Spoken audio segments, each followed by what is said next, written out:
আসসালামু আলাইকুম। মাত্র ৪ শব্দের একটা দোয়া আপনাদের সাথে শেয়ার করব। এই দোয়াটা আপনি মাত্র একবার এখান থেকে পাঠ করবেন। মুখ থেকে না, ভেতর থেকে, দিল থেকে একবার আপনি পাঠ করে আল্লাহকে শোনাবেন। বিশ্বাস করেন এই দোয়াটার শেষে আল্লাহ তাআলা নিজেই ওয়াদা করেছেন যে, বান্দা আমি তোমাকে মাফ করে দেব। তুমি যদি এই দোয়াটা দিল থেকে পড়ো, তোমার শুরুর গুনাহ, শেষের গুনাহ, আগের গুনাহ, পরের গুনাহ, জানা গুনাহ, অজানা গুনাহ, নতুন গুনাহ, পুরাতন গুনাহ, সগীরা গুনাহ, কবিরা গুনাহ, যত রকমের গুনাহ আছে, যেই গুনাহ তুমি 2025-26 সালে করেছো তাও মাফ করবে, যেই গুনাহ তুমি 1990 সালে করেছো তাও মাফ করব, যেই গুনাহ তুমি মসজিদে বসে করেছো মাফ করব, যেগুলো তুমি গ্রামে বসে করেছো মাফ করব, শহরে গিয়ে করেছো মাফ করব, ছোটবেলায় করেছো মাফ করব, যেগুলো তুমি বয়স্ক হয়ে করেছো তাও মাফ করব। এমন কোনো গুনাহ নাই যা আমি ক্ষমা করব না। এই দোয়াটা তুমি পাঠ করবা, আমি আল্লাহ তাআলা ওয়াদা দিয়ে দিলাম, আমি আল্লাহ তাআলা কথা দিচ্ছি, আমি আল্লাহ তাআলা প্রতিজ্ঞা করছি, তোমার গুনাহ আমি অবশ্যই ক্ষমা করব, যত রকমের গুনাহ তুমি করেছো। এই দাপটশালী দোয়াটা আপনাদের সাথে আমি শেয়ার করব। এই দোয়াটা আপনি পড়বেন, উপকার পাবেন, এবং যখন মরবেন কবরে আপনি নবীকে দেখে চিনতে পারবেন, আল্লাহ তাআলার সাহায্য পাবেন। যখন মরার সময় হবে আপনি জান্নাত দেখে দেখে মরতে পারবেন, মরার কষ্ট হবে না। এই দোয়াটা পাঠ করার ফলে আপনি আরশের নিচে ছায়া পাবেন ইনশাআল্লাহ। এবং এই দোয়াটা পাঠ করার উসিলায় আপনি জান্নাতি হয়ে যাবেন। জান্নাতীদের যে ভিআইপি একটা মজবা হবে, সেই মজলিসেও আপনি জায়গা পেয়ে যাবেন। নবীজি একটা সুন্দর হাদিস আমাদের সাথে শেয়ার করেছিলেন, হাদিসটা আপনাদেরকে একটু শোনাই, আপনার ভালো লাগবে। নবীজি বলেছিলেন যে আল্লাহ তাআলা জান্নাতে একটা মজবার বা একটা মজলিসের আয়োজন করবেন। ওই মজলিসে যে স্টেজ হবে, ওই স্টেজ এত বড় হবে যে সেখানে 1,25,000 নবী রাসূল থাকবেন, এবং সেখানে দুইটা ভিআইপি চেয়ার রাখা হবে। একটা হবে লা ইলাহা ইল্লাল্লাহ, আল্লাহ তাআলার চেয়ার, আর একটা হবে মুহাম্মাদুর রাসূলুল্লাহ, অর্থাৎ নবী মুহাম্মদ সাল্লাল্লাহু আলাইহি সাল্লামের চেয়ার। এবং ওই স্টেজের সামনে আপনি আমি যত জান্নাতি হব ইনশাআল্লাহ, কিয়ামত পর্যন্ত যত মানুষ জান্নাতি হবে, কোটি কোটি মিলিয়ন ট্রিলিয়ন মানুষ ওই স্টেজের সামনে থাকবে।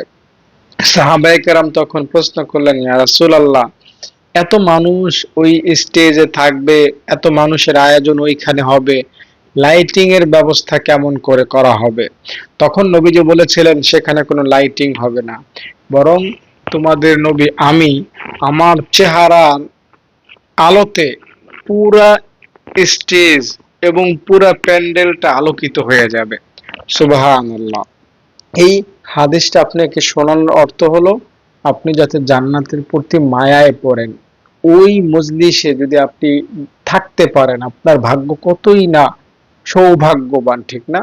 আশা করি এই দোয়াটা পাঠ করলে ওই মজলিসেও আপনি জায়গা পেয়ে যাবেন শ্রোতাদের কাতারে। দর্শক, ওই মজলিসে যারা শ্রোতাদের কাতারে থাকবেন তাদের জন্য আল্লাহ তাআলা একটা করে স্বর্ণের চেয়ারের ব্যবস্থা করবেন। এই যে চেয়ার, এরকম স্বর্ণের ভিআইপি চেয়ার আপনার জন্য রাখা হবে। তো আল্লাহ রাব্বুল আলামিন ওই মজলিসে আপনাকে ঢোকাবেন, রাখার তৌফিক দিবেন, থাকার তৌফিক দিবেন, যদি আপনি এই দোয়াটা পাঠ করতে পারেন। মনে রাখবেন, আপনি আপনার জীবনে যত গুনাহ করেছেন, তা হয়তো জেনে করেছেন বা না জেনে করেছেন, ইচ্ছায় করেছেন বা অনিচ্ছায় করেছেন, সব গুনাহ কিন্তু ক্ষমাশীল। এমন কোনো গুনাহ নাই যেটা আল্লাহ তাআলা ক্ষমা করবেন না বা ক্ষমা করতে চান না। আপনি একটা গুনাহ যদি 1000 বারও করেন, মনে করেন আপনার অভ্যাস হলো বিড়ি খাওয়া, হুজুররা যতই ওয়াজ করে আপনি বিড়ি আর ছাড়তে পারেন না, তো আপনি বিড়ি খান, ক্ষমা চান, বিড়ি খান, ক্ষমা চান, আল্লাহ মাফ করে দিবেন। একটা ঘটনা আপনাকে শোনাই। এই ঘটনাটা আমি বর্তমান যুগের সবচেয়ে বড় আলেম বা সবচেয়ে বড় বক্তা যাকে বলা হয়, পাকিস্তানের তারেক জামিল সাহেব দামাত বরকাতুহুম, তার মুখ থেকে বহুবার শুনেছি যে তিনি বলেছেন, একটা লোককে আল্লাহ তাআলা জান্নাত দিলেন, কিন্তু সে দুনিয়াতে অনেক গালমন্দ করত, যাকে পাইতো গালি দিত। আরে গালি দেওয়া তো খারাপ কাজ। যে গালি দেয় সে জান্নাত পায় না স্বাভাবিকভাবে। কিন্তু এই লোকটা জান্নাত পাইছে। একটা লোক স্বপ্ন দেখলো, জিজ্ঞেস করলো, ভাই তুমি তো গালমন্দ করতা, তুমি তো জান্নাত পাওয়ার যোগ্যতা রাখো না, তুমি জান্নাত পাইলা কেমনে? তখন ওই লোকটা বলল যে দেখো, আমি যখন দুনিয়াতে কাউকে গালি দিতাম, একটা গালি দিলে আমি একবার আস্তাগফিরুল্লাহ পড়তাম। কাউকে যদি আমি ৫টা গালি দিতাম, আমি ৫ বার সুবহানাল্লাহ বলতাম। যদি কারোর সাথে ঝগড়া লেগে আমি কাউকে যদি ৫০টা গালিও দিতাম, আমি এর বিপরীতে পরে নিরিবিলি একটা জায়গায় বসে বা আমি পরে একটা সময় পাইলে ৫০ বার আল্লাহু আকবার পড়তাম। মানে যতটা গালি দিতাম তার সমপরিমাণ আমি জিকির করে নিতাম। তো আল্লাহ তাআলা আমাকে যখন বিচারের সম্মুখীন করলেন, আল্লাহ তাআলা দেখলেন যে আমার, সাপোজ আমার গুনাহ হলো ১ লাখ, ১ লাখ গালি আমি দুনিয়ায় দিয়েছি মানুষকে। আর আমার বিপরীতে ১ লাখ সুবহানাল্লাহ আলহামদুলিল্লাহর জিকির আছে। তো ১ লাখ গালি এবং ১ লাখ সুবহানাল্লাহর জিকিরের পাল্লা যখন উভয় পাল্লায় রাখা হলো, দেখা গেল সমান সমান হয়ে গেল। ফলাফল আল্লাহ তাআলা তাকে মাফ করে দিলেন। তো এই ঘটনা দ্বারা আমরা বুঝতে পারি যে আপনি গুনাহ করতেছেন, আপনার ওই গুনাহটা আপনি ছাড়তে পারতেছেন না, আপনি তো মাপ চাইতে পারেন এই লোকটার মতো। এই লোকটা কিন্তু গালি দেওয়া ছাড়ে না, গালি তার স্বভাব ছিল, এটা গালি, এটা তার অভ্যাস ছিল। কিন্তু তার বিপরীতে তার আরো একটা অভ্যাস ছিল, তা হলো জিকির করা। হ্যাঁ, আল্লাহ তাআলার কাছে ক্ষমা চাওয়া। তাই আপনি মনে করেন বেপরদায় চলেন, মা বোন বোরকা পরেন না, আপনি আধা ঘন্টা বাহিরে হাঁটলেন, হ্যাঁ, আপনি আধা ঘন্টা বাহিরে হাঁটার কারণে অনেক পরপুরুষের নজরে আপনি পড়লেন, এতে আপনার গুনাহ হলো। আপনি ঘরে এসে এখন আল্লাহ তাআলাকে আধা ঘন্টা সময় দেন, আপনি তো এতক্ষণ শয়তানকে আধা ঘন্টা সময় দিয়ে আসলেন, পরপুরুষকে দেখালেন নিজের শরীরকে, কথা বললেন, তখন আল্লাহ তাআলাকে আধা ঘন্টা সময় দেন হিসাব বরাবর। তো আমি যেটা আপনাকে বোঝাতে চাই বা বলতে চাই বা শেয়ার করতে চাই, বা আমার মনের যে ভাব, আমার মনের যে কথা, সেটা হলো আপনি আল্লাহ তাআলার কাছে মাফ চাইবেন। আপনি আপনার গুনাহ ছাড়েন না ছাড়েন ওটা আপনার ব্যাপার। আমি আপনার গুনাহ ছেড়ে দেয়ার ক্ষমতা রাখি না, গুনাহ ছাড়ানোর ক্ষমতা আমার কাছে নাই। আমি বলবো আর আপনি গুনাহ ছেড়ে দেবেন, এটা তো হতেই পারে না, ঠিক না? আপনি বিড়ি খান, নিজের টাকা দিয়ে বিড়ি খান, নিজের জীবন নষ্ট করেন। এখন আমি যদি বলি বিড়ি খায়েন না, আপনি কিন্তু আমার কথায় কান দেবেন না, বুঝতে পেরেছেন? কিন্তু আমি যদি বলি ভাই আপনি বিড়ি খান, আপনার ব্যাপার, আপনি বিড়ি খান, শয়তানকে খুশি করলেন। এখন আল্লাহকে একটা বার খুশি করেন, আপনি বিড়ি খাইলেন ১০ টাকা দিয়া, হ্যাঁ, এখন ১০ টাকা আল্লাহর রাস্তায় দান করে দেন, যে আল্লাহ আমি শয়তানকে বিড়ি খাইয়া দিলাম ১০ টাকা, তোমার মসজিদেও দিলাম ১০ টাকা, হিসাব বরাবর। আপনি শুধু শয়তানেরটাই করবেন, আল্লাহ তাআলার বেলায় আপনি জিরো, আল্লাহ আপনাকে কেন মাফ করবেন? আপনি যতটুকু শয়তানকে সময় দিবেন, যতটুকু শয়তানকে টাকা দিবেন, ততটুকু আল্লাহকে দিন, হিসাব বরাবর। বোঝেন না? তো এভাবেও যদি আপনি চলতে পারেন, ক্ষমার একটা অপশন আপনার সামনে থাকবে, আল্লাহ তাআলা আপনাকে ইনশাআল্লাহ একটা সময় গিয়ে ক্ষমা করবেন। একটা ঘটনা আপনাকে শোনাই, আপনি বিষয়টা আশা করি আরো ক্লিয়ারলি বুঝতে পারবেন। মুসা আলাইহিস সালামের যুগে আল্লাহ তাআলা একটা লোককে জানাইলেন মুসা নবীর মাধ্যমে যে ওই বাড়িতে যাও, ওই লোকটাকে গিয়ে বলে আসো, ও যদি আরেকবার ওই গুনাহটা করে আমি আর তাকে মাফ করব না, একদম জাহান্নাম নিশ্চিত। তো মুসা আলাইহিস সালাম তার বাড়িতে গেলেন, বললেন যে দেখো, তুমি যদি আরেকবার কথার সাপোজ আরেকবার যদি তুমি বিড়ি খাও, আল্লাহ তাআলা তোমাকে আর কিন্তু মাফ করবেন না। মুসা আলাইহিস সালাম তাকে বললেন যদি তুমি এই গুনাহ আরেকবার করো, আল্লাহ তোমাকে মাফ করবেন না। বোঝানোর স্বার্থে বিড়ির কথা বললাম। তো ঠিক আছে, বিড়ি খাইবো না, কি হয়েছে, আর খাবো না, আল্লাহ মাফ করবেন, আমি আর খাবো না বিড়ি। ভালো প্রতিজ্ঞা করলেন, ভালো তাওবা করলেন, আর গুনাহ করবেন না। কিন্তু শয়তান বেচারায় তো আর রিটায়ার্ড পারসন না, ও তো আরো বেশি এখন তাকে ধোঁকা দিতেছে। যদি একবার তাকে বিড়ি খাওয়াইতে পারে, তাইলে তো সে জাহান্নামে চলে যাবে, আর আল্লাহ তাকে মাফ করবে না। এজন্য শয়তানের যত চেল্লাপাল্লা আসিল সবাই মিলে তার পিছনে নামছে, তাকে গুনাহ করাইতেই হবে। আর ওই লোকটাও প্রতিজ্ঞা করছে কোনোভাবেই গুনাহ করব না। কিন্তু ও তো মানুষ, শয়তানের কাছে কি আর মানুষ পারে বলেন? শয়তান তো অনেক ক্ষমতাধর, মানুষের রগে রগে ঢুকতে পারে। হ্যাঁ, আপনার শিরায় উপশিরায় শয়তান ঢুকতে পারে, আপনি টেরও পান না। অনেক ক্ষমতা দিয়ে আল্লাহ শয়তানকে দুনিয়ায় পাঠাইছেন।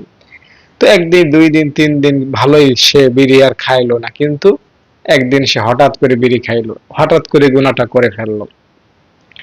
আল্লাহ মুসা নবীকে পাঠাইলেন, যাও মুসা, তাকে বলে দিয়ে আসো, আর ক্ষমা টমা কিন্তু তার নাই, এখন সে যেন জাহান্নামের অপেক্ষা করে, আমি তাকে আর মাফ করব না, অনেক মাফ করেছি।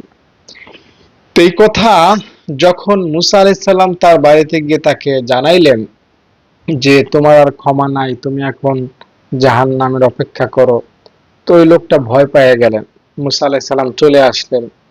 ওই লোকটা কেমন যেন খোলা আসমানের নিচে গিয়ে আসমানের দিকে তাকাইয়ে আল্লাহকে ডাকতেছে, না আরশের মালিক, এই আসমানের মালিক, কি কি কি এটা কি শুনাইলা আমাকে? আমাকে তুমি মাফ করতে পারবো না? আমার গুনাহ এত বড় যে তুমি আমাকে মাফ করতে ক্লান্ত হয়ে যাবা? তোমার রহমত, তোমার ক্ষমার পাওয়ার আমার গুনাহের চাইতে ছোট নাকি? এভাবে সে আল্লাহকে বলতেছে কথাগুলো। আল্লাহ, আচ্ছা তুমি আমাকে মাফ করবা না? আমার গুনাহ মনে হয় তোমার রহমতের চাইতে বড় হয়ে গেছে, তাই না? তাই তো আমাকে তুমি মাফ করবা না। যদি আমার গুনাহ ছোটই হয়, তোমার রহমত বড় হয়, তাহলে তো আমাকে মাফ করার কথা। আচ্ছা আল্লাহ, আমি হিসাব নিকাশ বুঝি না, হিসাব নিকাশে যাইতে চাই না। আমি সহজ করে একটা কথা তোমাকে বলতে চাই। আল্লাহ, যেহেতু তুমি আমাকে জাহান্নামে পাঠাই দিচ্ছ, আমাকে আর জান্নাত দিবা না এটা বলেই দিয়েছো, ক্ষমা আর করবা না, তাহলে আমার একটা দাবি আছে। কি সেই দাবি? আল্লাহ, দুনিয়াতে যত পাপী আছে সব পাপের গুনাহ তুমি আমাকে দিয়ে দাও। আমার গুনার কারণে তো আমি জাহান্নামে যাচ্ছি, জাহান্নামের শাস্তি ভোগ করবই করব। তো আমি চাই সব মানুষের গুনাহ আমাকে দিয়ে দেওয়া হোক, সবার শাস্তি আমি ভোগ করব, আর সব মুসলমানদেরকে তুমি জান্নাত দিয়ে দিবা, আমার উসিলা সবাই গুনাহ থেকে মাপ পাক, সবাই জান্নাতে থাক। এভাবে সে আল্লাহকে আকাশের দিকে তাকাইয়া মন ভরে কথা বলতেছে, দুঃখে কষ্টে আল্লাহ তাআলাকে খুশি করার জন্য এই রকমের বাহানা, এই রকমের ওসিলা, এই রকমের ভাবে কথা বলতেছে। আল্লাহ তাআলার কাছে কথাগুলো ভালো লাগলো এবং মুসা আলাইহিস সালামকে আবার পাঠাইলেন, যাও মুসা, এবার তাকে সুসংবাদ দিয়ে আসো, আর তাকে কান্নাকাটি করতে হবে না, আমি তাকে জান্নাতের মেহমান বানাই দিলাম, আমি তাকে এক মুহূর্তের জন্য জাহান্নামে ফেলবো না, আমি তাকে ক্ষমা করে দিলাম। দর্শক, এই ঘটনা দ্বারা আপনি কি বুঝলেন? এই লোকটা গুনাহ বারবার করতেছিল আর বারবার ক্ষমা চাইতেছিল, ফলে আল্লাহ তাআলা এই কথা তাকে জানাইছিলেন যে তোকে আমি আর ক্ষমা করব না। কিন্তু সেও বান্দা, নাছর বান্দা, আল্লাহ আমাকে ক্ষমা করবা না কেন? আমি তোমার বান্দা, আমাকে ক্ষমা করে দাও। আমাকে শয়তান গুনাহ করাইছে, সে তার মতো করে আল্লাহর কাছে মাপ চাইছে, আল্লাহকে খুশি করেছে, আল্লাহ তাকে মাফ করে দিয়েছেন। তাই আপনি আল্লাহ তাআলার কাছে শতবার অপরাধ করলেও আপনি শতবার ক্ষমা পাওয়ার যোগ্য, কারণ আপনি আল্লাহ তাআলার বান্দা। শয়তান হলো শত্রু আপনার, আল্লাহ তাআলা হলেন আপনার বন্ধু। আল্লাহ আপনার ভালো চান, আপনার কল্যাণ চান। আমি আল্লাহর নামে শপথ করে বলছি ভাই, এই যে নবীজির সুন্নাহ মোবারক আমার মাথার উপরে, এই মাথার উপরে হাত রেখে আল্লাহর নামের শপথ করে বলছি, আল্লাহ চান না আপনাকে কিল ঘুষি দিতে, আল্লাহ চান না আপনাকে বেত্রাঘাত করতে, আল্লাহ চান না আপনাকে সাপ দিয়ে দংশন করাতে, আল্লাহ চান না আপনাকে মাটি চাপা দিতে, আল্লাহ চান না আপনার হাড় গুড়গুলো একটা আরেকটার মধ্যে ঢুকাইয়া দিতে, আল্লাহ এটাও চান না যে আপনাকে রক্তের সাগরে ভাসায় দিবে, আল্লাহ তাআলা চান না যে আপনাকে জাহান্নামের আগুনে পুড়িয়ে দেওয়া হবে, এটা আল্লাহ তাআলা চান না। তাহলে আল্লাহ কি চান? আল্লাহ চান আপনি যে গুনাহগুলো করেছেন এগুলো ক্ষমা করতে। আল্লাহ কি চান? আল্লাহ চান যখন আপনার মরার সময় হবে তখন আপনার মৃত্যু যন্ত্রণা যাতে কম হয়। আল্লাহ চান আপনি যখন কবরে যাবেন কবরটা যেন শান্তির হয়, জান্নাতের বাগান হয়। আল্লাহ চান আপনি যখন হাসরের মাঠে উঠবেন তখন যেন আপনি আরশের নিচে ছায়া পান। আল্লাহ চান আপনি যখন পুলসিরাতের কাছে যাবেন, পুলসিরাতের পোলটা যেন পাড়ি দিতে পারেন। আল্লাহ চান আপনি যেন জান্নাতি হতে পারেন। এটা আল্লাহ তাআলার চাওয়া, এটা আল্লাহ তাআলার স্বপ্ন, এটা আল্লাহ তাআলার ইচ্ছা। তাই যেটা আল্লাহ তাআলার ইচ্ছা সেটা আল্লাহ তাআলা পূরণ করবেনই করবেন। এখন আপনি চেষ্টা করেন বা না করেন, আল্লাহ যেহেতু আপনাকে জান্নাত দিতে চান, তাই আল্লাহ তাআলা আপনাকে জান্নাত দিবেন, এমনিতে হলেও অমনিতে হলেও, মানে সহজভাবে হলো বাঁকাভাবে হলো আপনাকে আল্লাহ তাআলা জান্নাত দিবেন। এটাই হলো সত্য কথা, বাস্তব কথা, চূড়ান্ত কথা। বুঝতে পেরেছেন? মনে করেন আপনি, আপনাকে আল্লাহ তাআলা জান্নাত দিবেন এটা আল্লাহ তাআলা লিখে রেখেছেন, এখন আপনি জান্নাতের কাজ করতেছেন না, তো আপনি গুনাহ নিয়ে মরলেন, তো আল্লাহ তাআলা এই সব গুনাহ মাফ করে বলবেন বান্দা যা জান্নাতে যা, তোর সব গুনাহ আমি ক্ষমা করে দিলাম। মানে আসল কথা হলো, সত্য কথা হলো, আপনাকে আল্লাহ তাআলা মোটেও শাস্তি দিতে চান না, আল্লাহ তাআলা আপনাকে ক্ষমা করতে চান। তাই কখনোই ভয় পাবেন না, হতাশ হবেন না। ভয় পাওয়া, হতাশ হওয়া, নিরাশ হওয়া এটা মুমিন মুসলমানদের কাজ না। আপনি সব সময় বুক ভরা আশা রাখবেন আর শয়তানকে বলবেন, মুখ দিয়ে বলবেন, মনে মনে বলবেন। শয়তান তো আপনার কাছেই থাকে, আপনি জানেন আপনার কাছেই সবসময় শয়তান থাকে।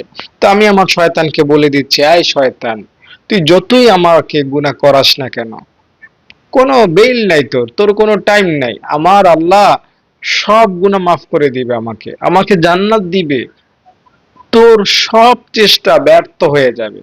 এই যে আমি শয়তানকে কথাগুলো বললাম, শয়তান কিন্তু কাঁপতে শুরু করেছে, শয়তান আফসোস করতেছে, আসলেই তো এ তো সত্যই বলেছে, আব্দুল আজিজ মোলাদি হুজুর তো সত্যই বলেছে, আমি যে এই হুজুরকে এত গুনাহ করাইছি, এই গুনাহ তো আমি খামাখা করাইছি, একে তো আল্লাহ মাফই করে দিবে।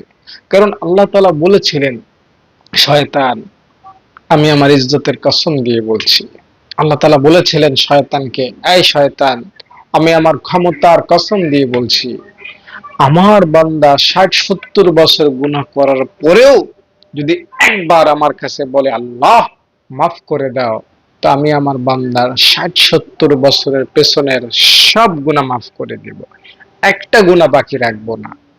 তো এই জন্য শয়তান সব সময় আফসোস করে বান্দার সব গুনাহ যখন মাফ হয়ে যায়।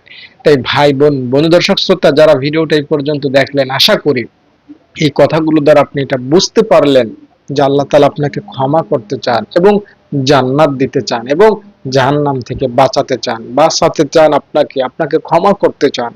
তাই আমি এখন আপনাকে বলবো শর্টকাট সেই দোয়াটা, যে দোয়াটা পাঠ করলে আপনি জান্নাতি হবেন, আপনি জাহান্নাম থেকে বাঁচবেন। খুবই সংক্ষিপ্ত ৪ শব্দের একটা দোয়া মাত্র। দোয়াটা পবিত্র কোরআন শরীফের মধ্যে রয়েছে। দোয়াটা এখনই আমি আপনাদেরকে বলবো, তার আগে অনুরোধ করছি ভিডিওটিতে সবাই একটা লাইক করেন এবং কমেন্ট বক্সে সবাই আমিন লেখেন, বা আপনাদের মূল্যবান মতামত আমাকে জানান, আমার কথাগুলো কেমন লাগে, বা আপনারা কোন বিষয়ে ভিডিও দেখতে চান, বা আপনারা কে কোত্থেকে আমার ভিডিও দেখেন, আপনারা কমেন্ট করবেন এবং লাইক করবেন। আমি দোয়া করছি আপনাদের জন্য, আল্লাহ যারা লাইক করলো, কমেন্টে আমিন লেখলো, তুমি তাদের মনোবাসনা পূরণ করে দাও, আল্লাহুম্মা আমিন। দর্শক, যে দোয়াটা পাঠ করলে এই এত এত উপকার পাওয়া যায়, এই পর্যন্ত যত কথা বললাম, যত ফজিলতের কথা বললাম, এই সব ফজিলত, এই সব উপকার পাওয়া যায়, সেই দোয়াটার নাম হলো দোয়া ইউনুস।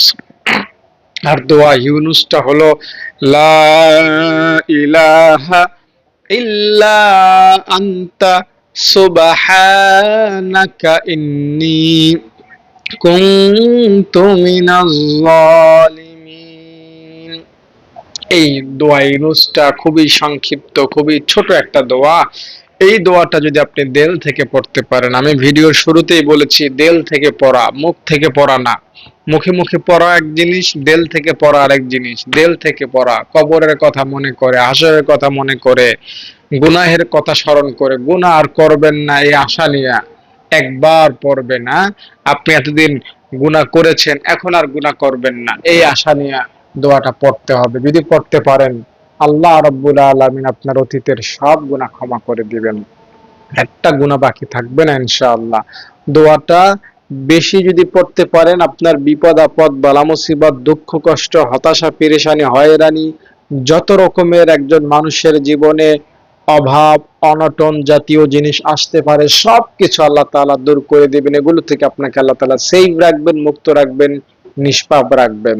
এই দোয়াটা আপনাকে দুনিয়াতে যেমন বিপদ মুক্ত রাখে, সুখ শান্তিতে ভরপুর করিয়ে দেয়, ঠিক তেমনি পরকালে মহা বিপদ জাহান্নাম থেকে বাঁচাইয়া মহা শান্তির জায়গা জান্নাতে ঢোকানোর ব্যবস্থা করে দিবে। তাই এই মূল্যবান দোয়াটা পাঠ করবেন। আর ভিডিওর শুরুতে আরো একটা কথা বলেছিলাম, এই দোয়ার শেষে আল্লাহ তাআলা ওয়াদা করেছেন যে বান্দা এই দোয়াটা তুমি পড়ে আমার কাছে যা চাইবা আমি তোমাকে তাই দিব।